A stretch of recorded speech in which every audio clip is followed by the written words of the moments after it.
And the angle that he's attained on the break ball, the forward ball, really isn't ideal by any means. He's a little flat, so he has to stroke it pretty good. Yeah, hit a high ball, little left-hand English, go off the pile and come out off the pile, 2 rails to about where he is right now. The thing about this shot, don't have a great angle, but it's pretty tough to miss it. And he can stroke it. Just stroke it hard and go off the 3 ball and forward. He's going to draw the ball. Pound it. No, he went forward. I can't tell. He looks like he's cueing the ball low. Well, he forced it. And then he comes up high. He forced it. Well, you never can tell with his stroke, you know. I mean, his stroke is so hard to tell what he's going to do in terms of what part of the ball he's going to be hitting low, center, or high. Yeah, but when he finally goes through, he hits exactly where he intends to hit. Right. That's amazing. I see him aiming, and sometimes he looks like he's hitting it low, and the ball goes forward.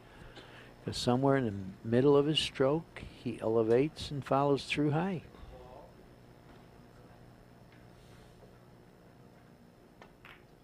Very unique style. He played position for the 10 there off the pile.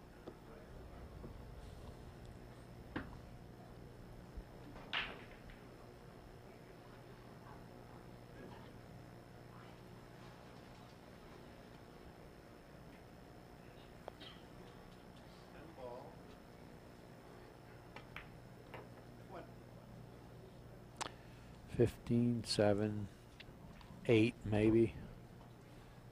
15-3, I should say. 8 ball. No problems here. The only one with a problem right now is CJ.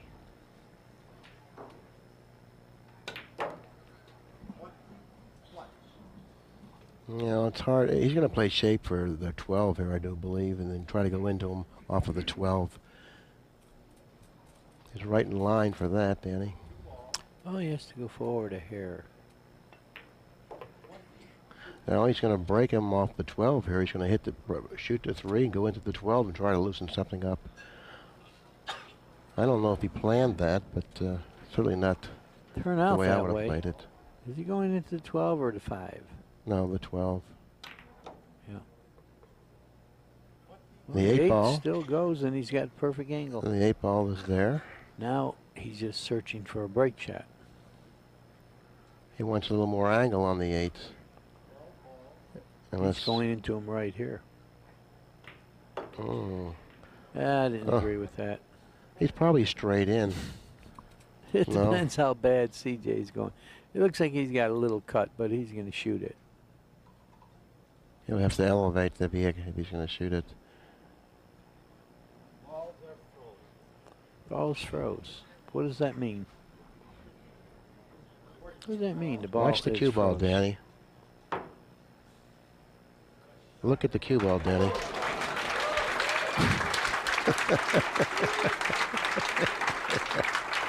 People love that kind of stuff. Well, why not? The cue ball does magic stuff. They love that, even if they don't know what it means. Well, whatever he did it well. He did it real well. That's right. He made it, got a shot, and he's still going. But he has to invent a break shot now, and it might be the 7, believe it or not. Oh, he can fall on the 8 real well. No, too. I wouldn't be surprised. Exactly. I wouldn't be surprised to see him use the 11 as a key ball, attaining almost a straight-in shot on the 11, and then use the 8. But in order to do that, he's going to have to play perfect pool. You're right. The 8 is only a good break shot if you get absolutely perfect. No, he's going to bump the 8 here now. No, he might go forward and bump the 11 and knock it off the rail. He's going to bump the 8 here. Oh, yeah, he can knock that forward. He's going to bump the 8. He's going to create the break shot on the other side of the rack. Yeah. How about that shot? I would have shot it How about easy. that shot on the other side of the rack? I would have rolled it, shot it easy, and kept it on this side. But you know what? Where the 7 is, you're better off on that side. So, you know, there's no telling. I mean, this is a true magician here. Yeah. You're right. And see how quick he learned all the little nips and tucks of straight pool? I mean, son of a gun.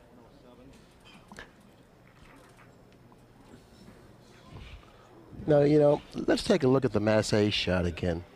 Playing one pocket, he often Yeah. executes this Yeah. shot in order to put you behind a ball. And so therefore, he has actually perfect control of the cue ball on this particular shot. Now, his execution on that shot is just about as good as anyone.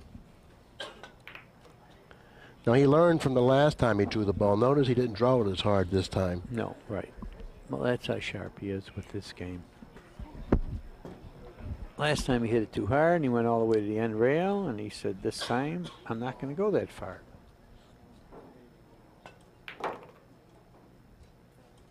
Wiley sitting there defenseless. Oh, yeah. He's defenseless in the chair. Really nothing much he can do about it. You're right, 107 to 11. And his last matches, he's done this to everybody. He's got 100 balls ahead of everybody. But then he let up a little in the other matches and they got close. I'm wondering if he's going to do that here. His final match, he might be seeing the goal line and he might bear down and give no chances in the end of the game. He might go right out here. Danny, we may be watching the greatest player of all time right now. I mean, he's unarguably the greatest player in the world today. Unarguably, by far. Yeah, the players even feel that way. And that's tough to get players to admit stuff like that. But you're It right. sure is. Yeah. And it certainly has been a privilege, for me at least, to watch this man play the game. Yeah, if you got 20 players and they had to vote for who was the best player in the world and it had to be a blind kind of ballot, it would be a tie for who's the best. But not right now. Not right now.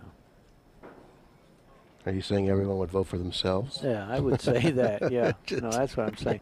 I've been around it a long time. I was around the days when Ronnie Allen, Annette Kelly all thought they were the best. It's something that goes with this game.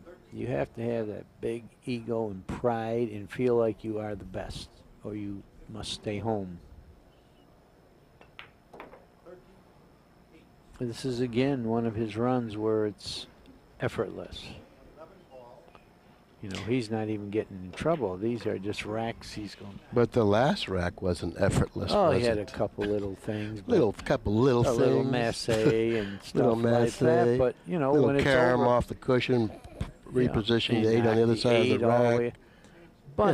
But you got to admit, he makes it look easy. He didn't twitch and he didn't get up and look at it for 20 minutes. He got up and hit it, and that's what it did. And once 110. again, now he has developed this pace and this whatever you want to call it, all within 3 to 4 days. This confidence of the game. Had he play, if he was to play another 3 or 4 days, who knows what he would be doing. I had a little discussion with him earlier, and I said, Efren, I noticed each match you looked like you're gaining something.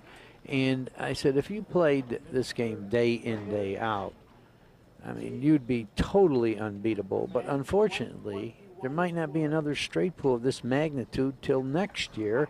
So he might not play straight pool again for 11 more months.